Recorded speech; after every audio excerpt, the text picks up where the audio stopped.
સુરેન્દ્રનગર જિલ્લાના માલવણ ખાતે ₹16 કરોડના ખર્ચે પોલીસ આવાસનું ખાતમુહૂર્ત. ગુજરાત રાજ્ય પોલીસ આવાસ નિગમ લિમિટેડ દ્વારા સુરેન્દ્રનગર જિલ્લાના માલવણ ખાતે પોલીસ પરિવારની સુવિધામાં વધારો કરવાના હેતુથી 16 કરોડના ખર્ચે નવા પોલીસ આવાસના બાંધકામોનું ખાતમુહૂર્ત અને નાણાં અને પોલીસ હાઉસિંગ રાજ્યમંત્રી કમલેશભાઈ પટેલના વરદસ્તે કરવામાં આવ્યું હતું. આ પ્રસંગે સાંસદ ચંદુભાઈ સિંહોરા, ધારાસભ્ય કે.પી. પરમાર તેમજ જિલ્લા પોલીસ અધિક્ષક પ્રેમસુખ ડેલુ સહિતના મહાનુભાવોની ઉપસ્થિતિમાં વિધિવત રીતે ભૂમિપૂજન અને શિલાન્યાસ વિધિ સંપન્ન થઈ હતી. નાણાં અને પોલીસ હાઉસિંગ રાજ્યમંત્રી કમલેશભાઈ પટેલે સંબોધન કરતા જણાવ્યું હતું કે આજે સુરેન્દ્રનગર જિલ્લાના માલવણ ખાતે ગુજરાત રાજ્ય પોલીસ આવાસ નિગમ લિમિટેડ દ્વારા હાથ ધરનારા મહત્વાકાંક્ષી પ્રોજેક્ટનું ખાતમુહૂર્ત કર્યું હતું.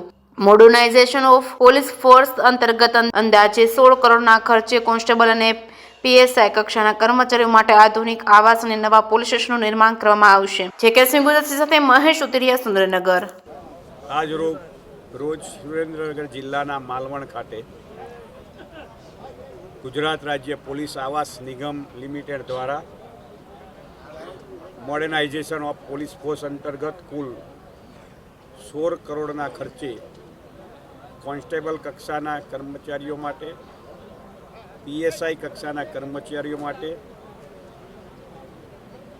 આવાસોનું જ્યારે નિર્માણ થવા જઈ રહ્યું છે, નવા અદ્યતન પોલીસ સ્ટેશનનું પણ નિર્માણ થવા જઈ રહ્યું છે, ત્યારે એના ખાતમુહૂર્ત પ્રસંગે ઉપસ્થિત રહેવાનો અવસર મળ્યો. મારી સાથે આ વિસ્તારના લોકપ્રિય સાંસદ ચંદુભાઈ સિંહોરાજી, અમારા આદરણીય વિસ્તારના ધારાસભ્ય પી.કે. પરમારજી અને પોલીસ અધિક્ષકની અને સર્વે આગેવાનોની નિશ્રામાં આજે આ વિસ્તારના પોલીસ વિભાગને, જવાનોને અદ્યતન મકાનો પ્રાપ્ત થાય એવા સરસ સુવિધાથી સજ્જ, પાર્કિંગથી લઈ, ગાર્ડનથી લઈ બધી સુવિધાથી સજ્જ મકાનો બનવાના છે. ત્યારે પ્રજાના સુખ માટે 24 કલાક કામ કરતા, ગુજરાતની શાંતિ માટે 24 કલાક કામ કરતા ગુજરાતના અને એમાંય સુરેન્દ્રનગર જિલ્લાના માલવણ વિસ્તારના સર્વે પોલીસ જવાનોને આ મકાનો ટૂંક સમયમાં બનીને પ્રાપ્ત થશે.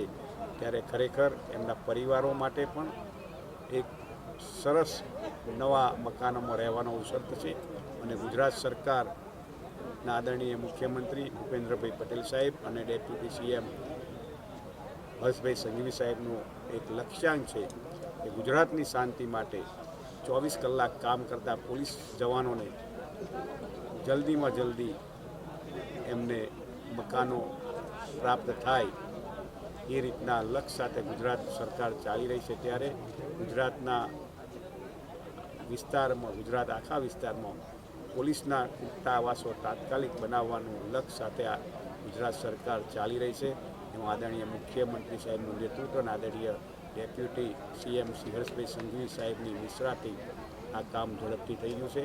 આજ રોજ 16 કરોડના ખર્ચે માલવણ મુકામે એ જ લક્ષ્યને સિદ્ધ કરવા માટે Gujarat housing board, police housing board એ આજે એના નેતૃત્વમાં આજે ખાતમુહૂર્ત થયું છે. ખૂબ ખૂબ શુભકામનાઓ.